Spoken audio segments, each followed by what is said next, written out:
தமிழ் தேசியம் எப்படியும் ஏதோ ஒரு பாயிண்ட்ல தமிழ்நாட்டுல அதிகாரத்தை கைப்பற்றிடும். அதை யாராலையும் தடுக்க முடியாது.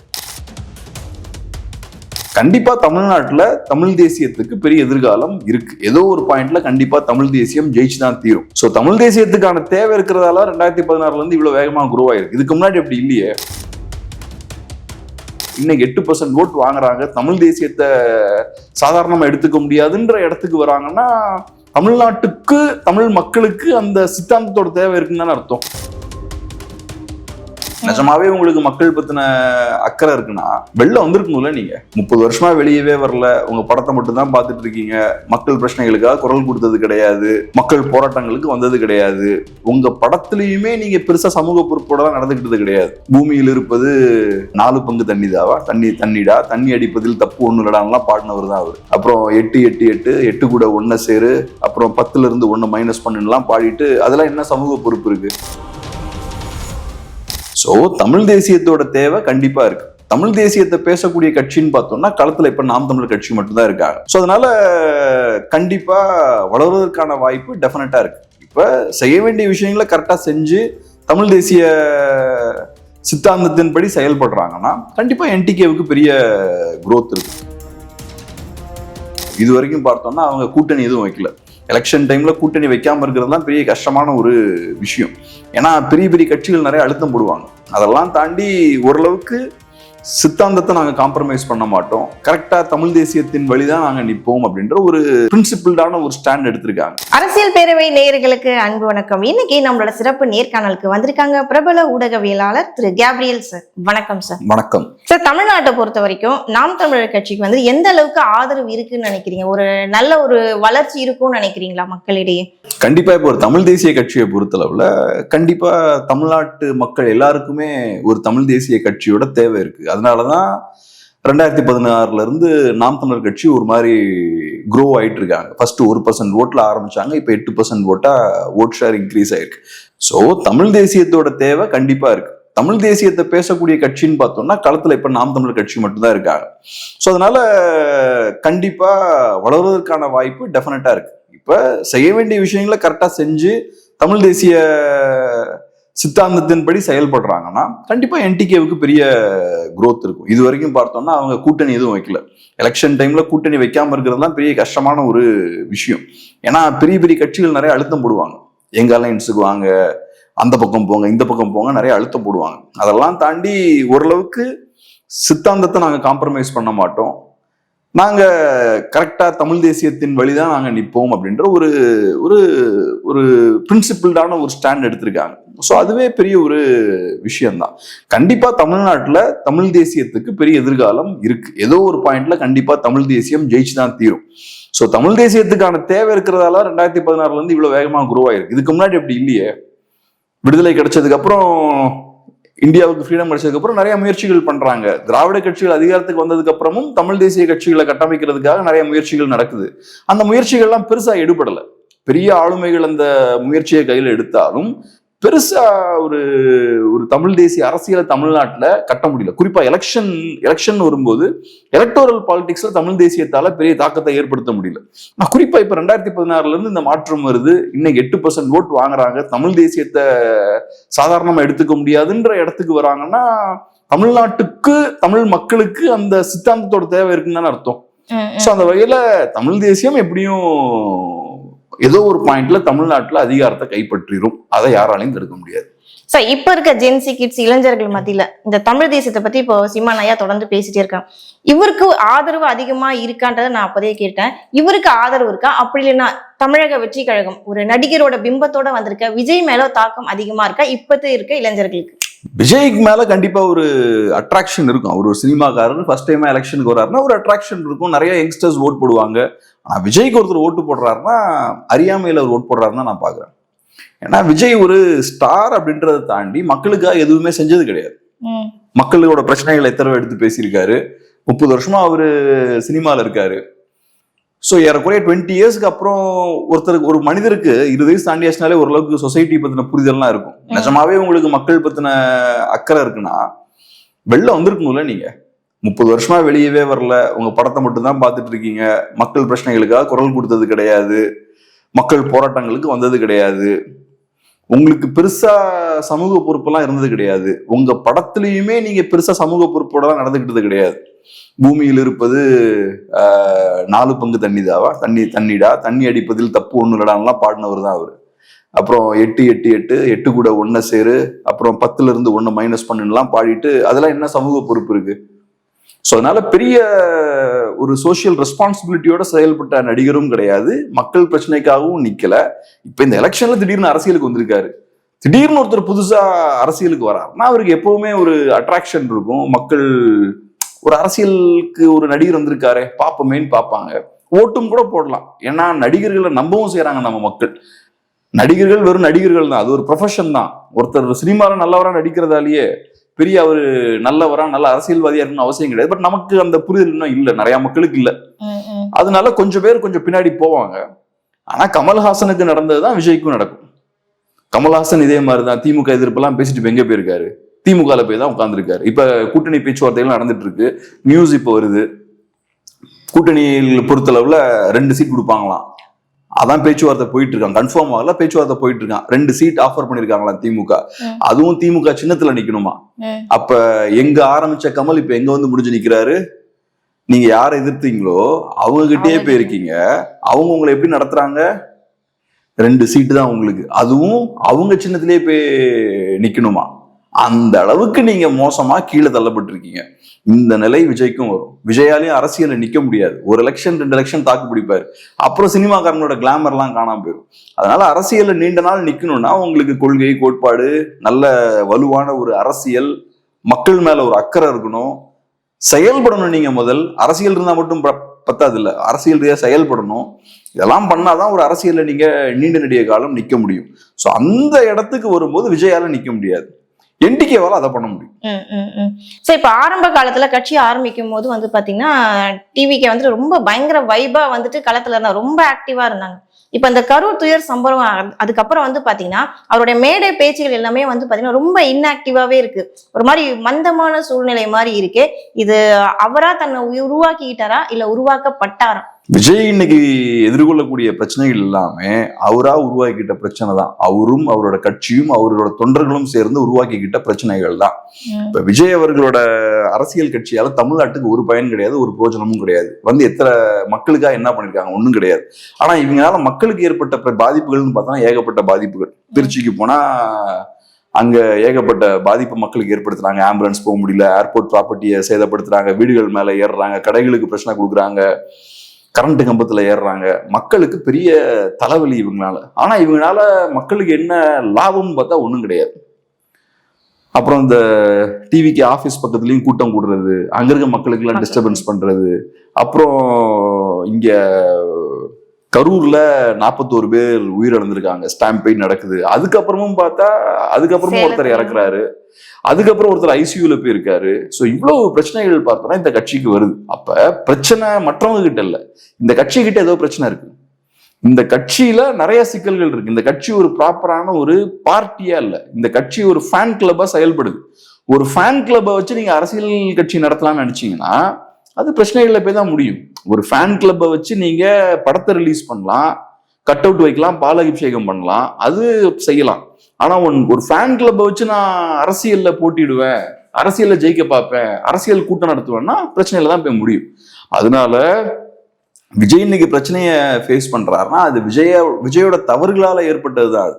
அதுக்கு வேற யாரையும் நீங்க பிளேம் பண்ண முடியாது. இன்னும் நான் என்ன சொல்லுவேன்னா, விஜய் அவரு செய்த தவறுகளுக்கு ஈக்குவலா ஒரு பிரச்சனைகளை எதிர்கொள்றாருன்னா கிடையாது. அவரு செய்த தப்புக்கு இன்னும் அதிகமான பிரச்சனைகள் அவருக்கு வந்திருக்கணும். 41 பேர் இறந்தும் இன்னைக்கு சாதாரணமா அவரால் சுத்திட்டு இருக்க முடியுது, ஒரு பிரச்சனை இல்லாம ஜாலியா சிரிச்சுட்டு கை காட்டிட்டு போக முடியுது. 41 பேரோட மரணத்துக்கு அப்ப என்ன அக்கௌண்டபிலிட்டி? இவ்வளவு பேர் இறந்திருக்காங்க, அப்ப யாரு பொறுப்பு? யார் தண்டிக்கப்பட்டிருக்காங்க? யாருமே இல்லையா? அவங்க சும்மா இறந்தாங்களா 41 பேரு?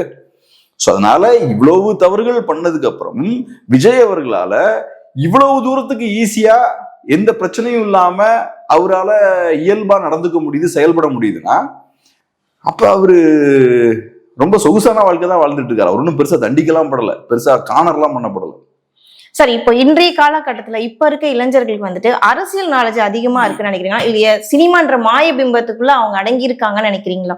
இப்போ விஜய் அவர்கள், கமல், ரஜினி எல்லாம் அரசியலுக்கு வரதெல்லாம் காட்டக்கூடிய விஷயம் என்ன? ரஜினி ஒரு 25 இயர்ஸா மக்களை ஏமாத்திருக்காரு. இப்பவும் பாருங்க கரெக்டா அறிக்கையெல்லாம் இப்ப விட்டுருக்காரு. ஆதவர்ஜுனாவோட அந்த பேச்சுக்கு ஒரு அறிக்கையை ஒண்ணு வெளியிட்டு இருக்காரு. கரெக்டா எப்ப வருது இந்த அறிக்கையெல்லாம்? செந்தில் பாலாஜி அவர்களை சிபிஐ சமன் பண்ணும்போது இந்த அறிக்கை வருது. எப்ப வேணாலும் அதை வெளியிட்டு இருக்கலாமே. இந்த பிரச்சனைய எப்ப வேணாலும் இவங்க பண்ணலாமே. இப்ப ரஜினிக்கும் விஜய்க்கும் சண்டை நடக்கிறது தான் பெரிய பிரச்சனையாங்க. ஆதவர்ஜுனா அவரை பத்தி எதையோ பேசுறாரு, இவருக்கு ஒரு அறிக்கை விடுறாரு. ஆனா இங்க முக்கியமான இஷ்யூ என்ன? செந்தில் பாலாஜின்ற திமுக முக்கியஸ்தர் ஒருத்தர் விசாரணைக்கு அழைக்கப்பட்டிருக்காரு. அதான முக்கியமான இஷ்யூ. அப்ப நீங்க ரஜினி விஜய் பத்தி பேசிக்கிட்டு அதை சைலண்டா ஓரமா தள்ளி விட்டீங்க. அதனால நீங்க நடிகர்களை நம்பி போனீங்கன்னா இதான் நடக்கும். நடிகர்களுக்கு ஒன்றும் அரசியல் இருக்காது. ஆனா தேவையில்லாத டைவர்ஷனை கிரியேட் பண்ணிக்கிட்டே இருப்பாங்க. முக்கியமான விஷயங்களை பேச விடாம ஏதாவது கோமாளித்தனம் பண்ணிக்கிட்டே இருக்கிறது. அப்புறம் இவங்களை பத்தி நம்ம பேசுவோம், முக்கியமான பிரச்சனைகளை பத்தி நம்ம பேச மாட்டோம். இன்னைக்கு விஜய் இந்த பேச்சு பேசுறாரு. திமுக எவ்வளவு தவறுகள் பண்ணிருக்காங்க. இப்ப தூத்துக்குடி இஷ்யூவா இருக்கலாம், சாரி இப்ப விளாத்திக்குளத்துல ஒரு பிரச்சனை எப்ப நடந்தது, பெண் பாதிக்கப்பட்டிருக்காங்க. அது போக நீட் ப்ராமிஸ் பண்ணதை இன்னும் நிறைவேற்றல. ட்ரக் இஷ்யூஸ் இங்கே போய்கிட்டு இருக்கு. லா அண்ட் ஆர்டர் பிரச்சனை நிறைய இருக்கு. எவ்வளவு பிரச்சனைகள் இருக்கு. இதெல்லாம் பத்தி பேசாம வெறுமனே ஸ்டாலின் சார்னு திட்டுறது. திமுகவும் இவருக்கு பிரச்சனை என்னன்னா, திமுக ஸ்டாலின் இந்த 2 பேரோட தான் சண்டை போடுறாரு. அந்த பேரோட மட்டும் தான் சண்டை போடுறாரு. திமுகன்ற கட்சியோட சண்டை போடல. இங்க இருக்கக்கூடிய அரசோட அவர் சண்டை போடல விஜய். அதுதான் இவர்கிட்ட இருக்கக்கூடிய சிக்கல். இந்த யதார்த்தத்தை இங்க இருக்கக்கூடிய யங்ஸ்டர்ஸ் நிறைய பேர் பார்க்க தவறுறாங்க. கொஞ்சம் வளர்ந்தாங்கன்னா புரியும் இந்த மாதிரியான நடிகர்கள் முன்னாடி போகக்கூடாதுன்னு. ஆனா ஒரு எலெக்ஷன்ல கொஞ்சம் ஏமாத்துவார். கண்டிப்பா ஏமாத்தி கொஞ்சம் ஓட்ஸ் வாங்குவாங்க. இதெல்லாம் எனக்கு தெரிஞ்ச ஏமாத்து தான். அதெல்லாம் ஒரு எலெக்ஷனுக்கு வர்றது, எதையாவது பேசுறது, கொஞ்சம் ஓட்டை வாங்குறது, அதுக்கப்புறம் பட்டுன்னு காணாம போயிடுறது. கமல் பண்ண அதே விஷயத்த விஜய் பண்ண முயற்சி பண்றாரு. சரி, இப்போ சமீபத்துல பாத்தீங்கன்னா திமுக தன்னோட தொகுதி பங்கீட்டை அனௌன்ஸ் பண்ணியிருந்தாங்க. அதுல புதுசா வந்த கட்சி பாத்தீங்கன்னா இவங்களோட கூட்டணி இணைஞ்சிருக்காங்க தேமுதிக. அவங்களுக்கு அதிகப்படியான தொகுதி கொடுத்திருக்காங்க. ஆல்ரெடி விசிகா உள்ள இருக்காங்க, அவங்களுக்கு கம்மியான ஒரு தொகுதி கொடுத்திருக்காங்க. இது அவங்களுக்குள்ளேயே ஒரு மனஸ்தாபத்தை உருவாக்காதா? கண்டிப்பா எல்லாருக்கும் கோபம் இருக்கு. ஆனா யாருக்கும் வேற எங்க போவோன்ற கேள்வி வரும்போது வழி இல்லை அவங்களுக்கு. திமுக கூட்டணியில கூடிய கட்சிகளுக்கு அவங்க எங்க போவாங்க? போறதுக்கு இடம் இல்லை. அதான் சிக்கல் அவங்களுக்கு. திமுக கூடிய சிறிய கட்சிகள் ரொம்ப மோசமா தான் நடத்தப்படுறாங்க. போன எலெக்ஷன்ல 6 சீட் வாங்கின MDMKவுக்கு இப்ப 4 சீட் தான் கொடுக்குறாங்க. சிபிஐக்கு 5 சீட் தான். மற்ற சிறிய கட்சிகள் 2 சீட் கொடுத்துருக்காங்க. சிபிஐஎம் சண்டை போட்டுட்டு இருக்காங்க. விசிகேவும் இறங்கி வர மறுக்கிறாங்க. சோ அப்ப திமுகவை பொறுத்தளவுல போன தடவையே கம்மியான சீட் கொடுக்குறீங்கன்ற கோபம் அவங்களுக்கு இருக்கு. இப்ப நீங்க அதை விடவும் கம்மி பண்றீங்க. அப்ப நீங்க சிறிய கட்சிகளை மதிக்க மாட்டேங்கிறீங்களே. சிறிய கட்சிகள் உங்களுக்கா இவ்வளவு செஞ்சிருக்காங்க. பாஜக எதிர்ப்பு, பாசிச எதிர்ப்பு, அது எதிர்ப்பு பேசிக்கிட்டு திமுகவோடயே பயணம் பண்ணிருக்காங்க. அது போக திமுகவுக்கு எதிராக அந்த 4-5 வருஷமா எதுவும் செயலும் படல. திமுக எதிராக எத்தனை போராட்டம் நடத்திருப்பாங்க? திமுக எதிர்த்து விமர்சிச்சு எவ்வளவு பேசியிருப்பாங்க? ஒண்ணுமே பண்ணல. திமுகவுக்கு கட்டுப்பட்டு அடங்கிதான் இருந்திருக்காங்க. இவ்வளவும் செஞ்சதுக்கு அப்புறம் எலெக்ஷன் வரும்போது நீங்க சிறிய கட்சிகளோட சீட்ஸை கம்மி பண்றீங்க.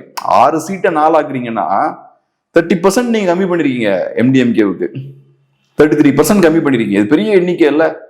அந்த அளவுக்கு நீங்க இப்ப MDMKவை சுருக்கிருக்கீங்க. அப்புறம் இவங்க சிபிஐன்னு வந்தா ஒரு 15% நீங்க சுருக்கிருக்கீங்க. சிபிஐ 15-16%. சிபிஐஎம் சுருக்க முயற்சி பண்றீங்க. விசிகேவை சுருக்க முயற்சி பண்றீங்க. சோ அதனால அப்ப கண்டிப்பா கோபம் இருக்குதான் செய்யும். புதுசா வந்த டிஎம்டிகேவுக்கு எவ்வளவு சீட் கொடுப்போம்னு இன்னும் சொல்லல. ஏன் அதை முதல்ல சொல்லியிருக்க வேண்டியதானே? டிஎம்டிகேவுக்கு ஃபர்ஸ்ட் சீட் கொடுக்க வேண்டியதானே? அப்போ உங்களுக்கு தெரியுது, டிஎம்டிகேவுக்கு நம்ம ஃபர்ஸ்டே சீட்டை ஒதுக்கிட்டோம்னா, அதை முதலே அனௌன்ஸ் பண்ணிட்டோம்னா, அதை வச்சு மற்றவங்க சண்டைக்கு வருவாங்க. நேத்து தேமுதிகவுக்கு 10 சீட் கொடுப்பீங்களா, நேத்து தேமுகவுக்கு 8 சீட் கொடுப்பீங்களா சண்டைக்கு வருவாங்க. சோ அதனால நீங்க ரொம்ப கவனமா தேமுதிகவுக்கு எவ்வளவு சீட்ஸ் ஒதுக்குறோன்றதை இன்னும் சொல்லல. சிறிய கட்சிகளை ஃபர்ஸ்ட் டீல் பண்ணிட்டு கடைசியில தேமுதிகவுக்கு எவ்வளவு சீட்ஸ்ன்றதை சொல்லலாம்னு நீங்க பாக்குறீங்க. அப்ப இதெல்லாம் எனக்கு தெரியுதுன்னு அவங்களுக்கும் தெரியும் தானே. அப்ப அவங்க அவமதிக்கப்பட்டதான் பார்ப்பாங்க கண்டிப்பா. சார், வரக்கூடிய எலெக்ஷன்ல இப்போ 4 முனை போட்டின்னு இருக்கு. அதிமுக ஒரு பக்கம் இருக்காங்க, திமுக ஒரு பக்கம், இப்ப புதுசா வந்த கட்சின்னு பாத்தீங்கன்னா டிவிகே இருக்கு, நாம் தமிழர் கட்சி ஆல்ரெடி இருக்காங்க. இந்த 4 கட்சியில எந்த கட்சிக்கு அதிகப்படியான வாக்குகள் வரும்? சில வாக்குகள் யாருக்கு சிதறும்னு நினைக்கிறீங்க? திமுக எதிர்ப்பு வாக்குகள் சிதறுது கண்டிப்பா. என்டிகேவும் அதுக்கு தான் குறி வைக்கிறாங்க, பாஜக அதிமுகவும் அதுக்கு தான் குறி வைக்கிறாங்க, தாவேக்காவும் அதுக்கு தான் குறி வைக்கிறாங்க. யார் ஜெயிப்பாங்கன்னு நமக்கு தெரியல. தேர்தல் வரட்டும். திமுக எதிர்ப்பு வாக்குகள் சிதறினாலும் திமுக எதிரான அதிருப்தி இருக்கு, ஆன்டி இன்கம்பன்சி அதிகமா தான் இருக்கு. அப்ப திமுக எதிர்ப்பு வாக்குகள் சிதறினா கூட அதையும் மீறி அதிமுக மேபி ஜெயிக்கலாம், நமக்கு தெரியல. சோ அதனால தேர்தல் வரட்டும். இந்த கருத்து கணிப்புகள் எல்லாம் வச்சு நம்ம விவாதிக்கிறது வேஸ்ட். அது பெரிய நேர்மையா நடத்தப்பட்ட நிறைய கருத்து கணிப்புகள் நேர்மையா நடத்தப்படுறது இல்லை.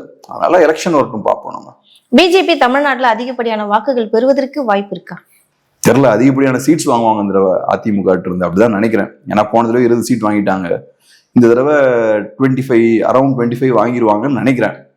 ஏன்னா 24ல ஓட் ஷேரை நிரூபிச்சிருக்காங்க, 10% ஓட் வாங்கியிருக்காங்க. அது போக 24ல அதிமுக தனித்து நின்று பெரிய ஒரு பின்னடைவை ஃபேஸ் பண்ணியிருக்காங்க. ஸோ அப்போ அதிமுகனால இனிமேல் தனியாக போக முடியாதுன்ற சூழலும் ஏற்பட்டிருக்கு. ஸோ பாஜகவோட தேவை ஒன்று அதிமுகவுக்கு இருக்கு, ரெண்டாவது பாஜகவோட ஓட் ஷேரும் 10% அதிகரிச்சிருக்கு. அது போக இப்போ டிடி தினகரன்லாம் பாஜக தான் உள்ள கொண்டு வராங்க. அப்புறம் விஜய் மேல அழுத்தம் போடுறதுலயும் ஏதோ ஒரு வகையில பாஜகவோட பங்கு இருக்கிறதுக்கான வாய்ப்பு இருக்கு. அப்ப இவ்வளவு விஷயங்கள் இருக்குன்னா அதுக்கு ஏத்த மாதிரி சீட்ஸ் கேட்பாங்கல்ல. நாங்க இவ்வளவு வேலை பண்றோம்னா அதுக்கான சீட்ஸும் கண்டிப்பா கேட்பாங்க. ஸோ சீட்ஸ் அதிகமா வாங்குறதுக்கான வாய்ப்பு இருக்கு.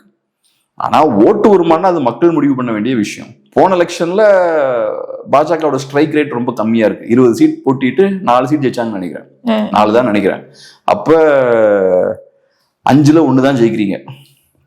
அப்ப பாஜகவோட ஸ்ட்ரைக் ரேட் போன எலெக்ஷன்லயே ரொம்ப கம்மி. ஸோ 20 சீட் கண்டெஸ்ட் பண்ணும்போது கம்மியா தான் இருந்திருக்கு.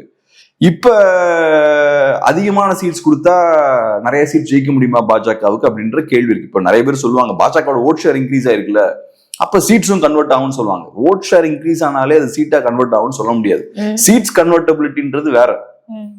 சோ அது நடக்குமான்னு நமக்கு தெரியல. பட் கண்டிப்பா சீட்ஸ் கொஞ்சம் வாங்கிடுவாங்கன்னு நினைக்கிறேன். சமீபத்துல வந்துட்டு அதிமுக எடப்பாடி வந்து அந்த அளவுக்கு பவர் இல்லை, எந்த ஒரு விஷயத்தையும் வந்துட்டு அவர் டிசிஷன் எடுக்க மாட்டாரு, அமித்ஷா தான் அந்த டிசிஷன் அத்தாரிட்டி பார்த்துட்டு இருக்காரு அப்படின்னு சொல்றாங்களே, இது எந்த அளவுக்கு நம்பக்கூடிய ஒரு விஷயமா இருக்கும்?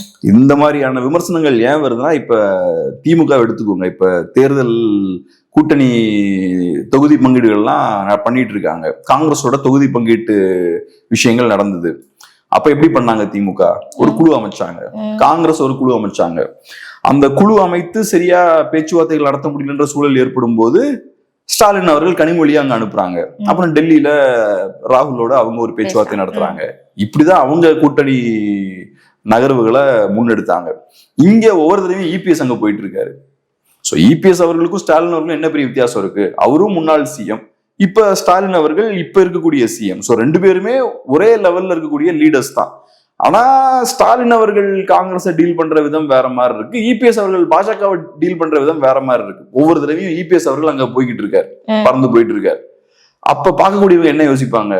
பாஜகவோட கண்ட்ரோல்ல தான் அதிமுக இருக்கு போலன்னு யோசிப்பாங்க. ஸோ அதை உடைக்கணும்னா இவங்களும் ஒரு சிஸ்டமை கிரியேட் பண்ணணும், ஒரு ப்ரொஃபஷனலா பேச்சுவார்த்தை நடத்தணும். குழுலாம் இருக்கு, அதிமுக ஏதோ பேச்சுவார்த்தை நடத்துறதுக்கான குழுலாம் அமைச்சிருக்காங்க. ஆனா அது பெருசு செயல்பட்ட மாதிரி தெரியல. ஸோ ஒவ்வொரு விஷயத்துக்கும் இபிஎஸ் இங்கிருந்து அங்கங்க ஓடிட்டு இருக்க கூடாது. அதுக்கு ஒரு இங்க நான் தான் அதிகாரம் படைச்சவன், டெல்லியில நீங்க அதிகாரம் படைச்சவரா இருக்கலாம். ஸோ நான் காய் நகர்த்துவேன், நான் அங்கங்க வந்துட்டு இருக்க முடியாது ஒவ்வொரு தடவையும். அந்த விஷயத்துல எஸ்டாப்ளிஷ் பண்ணும். சார் கடைசியாக ஒரு கேள்வி. இப்போ திமுக எதிர்வாதா இருந்தாங்க 2 பேரும், அதாவது ஓபிஎஸ்ஆ இருக்கட்டும் இபிஎஸ் ஆகவும் வந்து எதிர்த்து தான் பேசிட்டு இருந்தாங்க, திமுக அகைன்ஸ்டா இருந்தாங்க. ஆனா சமீபத்துல யாருமே எதிர்பார்க்காத அளவுக்கு ஒரு ட்விஸ்ட் வச்சுட்டாரு ஓ பன்னீர்செல்வம். இப்போ இது திமுகவோட இணைஞ்சிட்டாரு இல்லைங்களா? இதை நீங்க எப்படி பாக்குறீங்க? ஜென்ரலா அதிமுககாரங்க இதை ஒரு பிட்ரேயலா தான் பார்ப்பாங்க, முதுகுல குத்துற மாதிரி தான் பார்ப்பாங்க. ஓபிஎஸோட ஆதரவாளர்கள் ஓபிஎஸோட வாக்காளர்களும் அவங்களும் திமுக எதிர்ப்பாளர்கள் தான் மோஸ்ட்லி. ஏன்னா அவங்கெல்லாம் ஒரு காலத்துல அதிமுக ஓட்டு போட்டவங்க தானே. ஆனா இப்ப என்னன்னா கொஞ்சம் அரசியல் களம் மாறி இருக்கு. திமுக சவுத்துல கட்சியை பலப்படுத்தணும் அப்படின்ற மாதிரி பாக்குறாங்க. திமுக 21ல நல்லா பெர்ஃபார்ம் பண்ணிருக்காங்க. அது காரணம் என்னன்னா, சவுத்துல நான் சொல்றேன், அது காரணம் என்னன்னா டிடிவி ஓட்ட உடைக்கிறார், தேவர் வாக்குகளை டிடிவி உடைக்கிறாரு, இன்னொரு சைடுல ஓபிஎஸும் உடைக்கிறாரு. சோ உடைக்கும் போது அதிமுகனால ஜெயிக்க முடியல. திமுக எதிர்ப்பு வாக்குகள் 2ஆ உடையுது. திமுக சவுத்துல நல்லா பெர்ஃபார்ம் பண்றாங்க. எனக்கு தெரிஞ்சு ஏறக்குறைய 60 சீட்ல ஏறக்குறைய 40 சீட் ஜெயிச்சிருப்பாங்கன்னு நினைக்கிறேன். மேபி அதுக்கு மேல கூட கொஞ்சம் இருக்கலாம். ஸோ இப்ப திமுக என்ன நினைக்கிறாங்கன்னா, போன தடவை நம்ம டிடிவியால ஜெயிச்சோம், இந்த தடவை நம்ம கட்சியவே பலப்படுத்திடலாம்னு யோசிக்கிறாங்க. ஸோ டிடிவி இப்ப அந்த பக்கம் போயாச்சு. இவங்க ஓபிஎஸ் உள்ள கொண்டு வராங்க. தேவர் ஓட்ஸ் பொறுத்தளவுல ட்ரெடிஷ்னலா அவங்க அதிமுகவை சப்போர்ட் பண்ணியிருக்காங்க. அந்த ஓட்ஸை உள்ள கொண்டு வர முயற்சி பண்ணுவோம். ஏன்னா இப்ப அவங்கள பொறுத்தளவுல அதிமுகவுக்குள்ளேயும் போக முடியாது. ஏன்னா அவங்களுக்கு கோவமே என்னன்னா, அதிமுக ஒரு காலத்துல நம்ம ஸ்ட்ராங்கா இருந்தோம், இப்ப நம்ம ஓரம் கட்டப்பட்டிருக்கோம். டிடிவி அவர்களை வெளியேற்றிட்டாங்க, ஓபிஎஸ் வெளியேற்றிட்டாங்க, சசிகலா அவர்களை வெளியேற்றிட்டாங்க. அந்த கோவம் இருக்கு. தனியா நின்னும் போட்டி போட்டாச்சு, தனியாவும் பெருசா எதுவும் பண்ண முடியல. அப்ப திமுக சைடுக்கு போலாமேன்னு சில பேர் யோசிக்கிறதுக்கான வாய்ப்பு இருக்கு. ஸோ அந்த வாக்குகளை உள்ள கொண்டு வருவதற்கு ஓபிஎஸ் யூஸ் பண்ணலாம் அப்படின்ற மாதிரி திமுக பாக்குறாங்க. அது போக போன தடவை டிடிவி பண்ண வேலையை செய்யறதுக்கு இந்த தடவை சசிகலா வந்திருக்காங்க. சசிகலா அவர்கள் தனியா ஒரு கட்சியை ஆரம்பிச்சு அவங்க அரசியல் பண்ணிட்டு இருக்காங்க. சோ டிடிவி பண்ண வேலையை இந்த தடவை சசிகலா பண்ணுவாங்க. ஓபிஎஸ் உள்ள கொண்டு வந்தாச்சுன்னா கட்சியை பலப்படுத்திடலாம். ஸோ இந்த கணக்குகள் எல்லாம் போட்டு திமுக சவுத்தை ஃபோக்கஸ் பண்ணி செயல்படுறாங்க. ஸோ அதுக்காக தான் அவங்க ஓபிஎஸ் உள்ள கொண்டு வந்திருக்காங்க. அது எப்படி ஒர்க் ஆகுதுன்னு நமக்கு தெரியல, பார்ப்போம். ஆனா ஜென்ரலா ஒரு அதிமுக காரன் இதை ஒரு பெரிய ஒரு தவறான ஒரு விஷயமா தான் பார்ப்பாங்க. அதிமுக காரங்களுக்கு ஒரு பெரிய ஒரு ஏமாற்றமா தான் இது இருக்கும், ஒரு பிட்ரேலா தான் அதை பார்ப்பாங்க கண்டிப்பா. அப்புறம் திமுக காரங்களுமே இதை ரசிக்க மாட்டாங்க. 3 தடவை அதிமுகவோட சிஎம் இருந்த ஒருத்தரை திமுக கொண்டு போய் உட்கார வச்சு அதை எப்படி ரெஸ்பெக்ட் பண்ணுவாங்க? நாளைக்கே யோசிச்சு பாருங்க. இது ஓபிஎஸ்க்குமே சங்கடமா தான் இருக்கும். ஓபிஎஸ் அவர்களால தன்னை ஒரு எக்ஸியமா ப்ரொஜெக்ட் பண்ணிக்க முடியாது. அதை எப்படி ஸ்டாலின் விரும்புவார்? ஸோ ஒரு சாதாரண ஒரு தலைவராக தான் ஓபிஎஸ் அவர்கள் திமுக இருக்க முடியும். ஸோ இது ஓபிஎஸ் அவர்களுக்கும் பெரிய ஒரு வீழ்ச்சி தான். அதிமுகங்களும் ஏத்துக்க மாட்டாங்க இதை. திமுகலையுமே கொஞ்சம் ஒரு நெருடல் இருக்கும்ல. திமுகல இருக்கிற எல்லாருமே அதிமுககாரங்க தான். இன்னைக்கு பெரியாட்கள் எல்லாம் அதிமுககாரங்க தான். பட் இருந்தாலும் சாதாரண தொண்டன் மனையில இருந்து பாருங்க, அவங்களுக்கு கோவம் இருக்கும்ல அதை பார்க்கும்போது. ரொம்ப நன்றி சார். நிறைய விஷயங்கள் நம்ம நேயர்களுக்கு புரியுற மாதிரி தெளிவா சொன்னீங்க. தொடர்ந்து பேசுவோம். நன்றி. நன்றி.